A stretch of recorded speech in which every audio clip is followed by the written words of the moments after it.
good morning. Today po ang aking pong follow-up sa doctor ko para po sa next procedure po na gagawin po sa akin. So, first time po guys na babiyahe from Muntinlupa to Taft Avenue.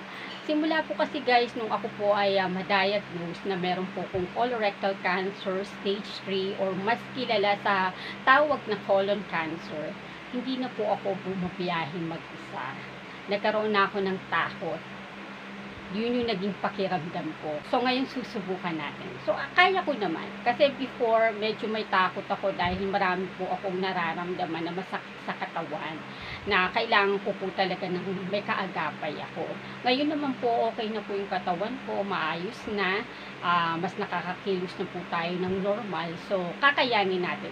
Focus lang at tiwala.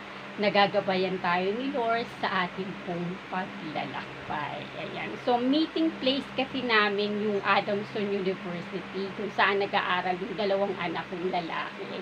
So, doon kasi kami sumasakay ng van, ng jeep, papuntang UST. So, doon maghihintay yung ate ko sa akin. So, magta-tricycle ako palabas, mag-jeep, then papunta dun sa terminal ng Loton. Doon po ako magpapas. So, naglalas po yung biyahe ng 45 to 1 hour. So, kakayanin natin guys. Siyempre, pray for my safety din. Ayan. Thank you all guys. See you again later para po sa update ng aking pong pagpapagamot.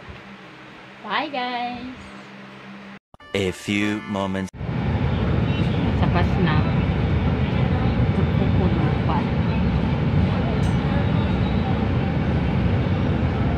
Hindi yung ulan, medyo bahaw.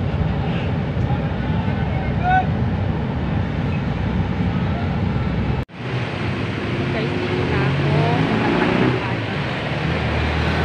Antay ko na yan.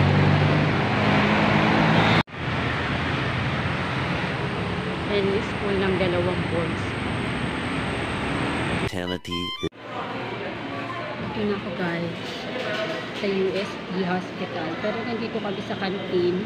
Mag-snack muna kami kasi maaga pa na.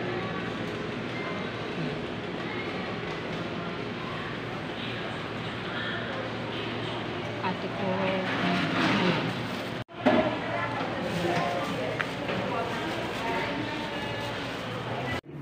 Guys, nandito na kami ngayon sa loob ng UST PCI. So, inaantay na lang namin na tawagin kami para sa meeting namin with the doctors. So, isang room na yan, dyan kami mag-meeting. So, malalaman natin mamaya kung ano yung mga napag-usapan nilang treatment na i-a-apply po sa akin.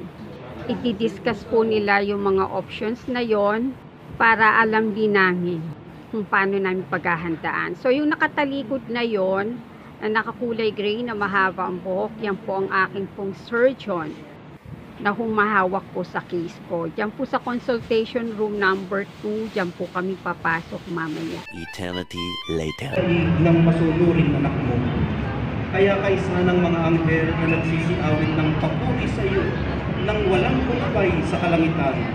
Kami nagbubunyi. Ito ang kordero ng Diyos na nag-aalis ng mga kasalanan ng sanlibutan.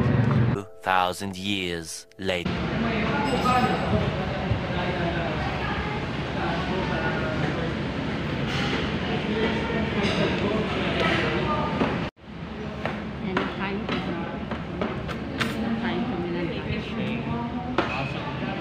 Pwede mo may